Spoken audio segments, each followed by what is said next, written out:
Kita beralih ke informasi lainnya, Saudara, tanggal 21 Mei merupakan peristiwa sejarah bangsa yang diperingati sebagai Hari Reformasi Nasional. Sudah 25 tahun waktu berjalan, namun cita-cita dan harapan pemuda masih jauh dari kenyataan.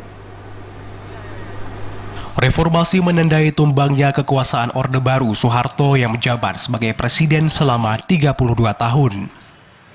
Mundurnya Soeharto dipicu berbagai macam peristiwa, mulai dari krisis moneter, penculikan aktivis, tragedi Trisakti, dan kerusuhan Mei yang mendorong ribuan mahasiswa berdemo ke gedung DPR MPR di Senayan, Jakarta. Kini, sudah 25 tahun berlalu, sejumlah harapan pemuda masih belum menjadi kenyataan. Menurut pemerhati cita-cita dan harapan pemuda asal FKIP Universitas Syah Kuala, TM Jamil, adalah sebuah kekeliruan besar dari para pemuda, mahasiswa, dan aktivis. Setelah sukses meruntuhkan Orba dan terjadi reformasi, mereka serahkan sepenuhnya kepada pengelola negara tanpa kejelasan waktu. Sudah saatnya para aktivis menuntut dan minta berhenti kepada yang diberikan amanah tersebut jika bangsa ini ingin lebih baik.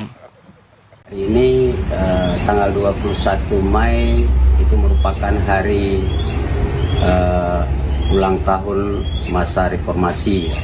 Sudah 25 tahun reformasi yang kita rasakan, tapi sepertinya harapan dari para reformis, para pemuda dan mahasiswa masih jauh seperti yang mereka inginkan. TM Jamil menambahkan yang harus digerakkan tokoh bangsa dan aktivis saat ini, jangan biarkan bangsa ini terpuruk.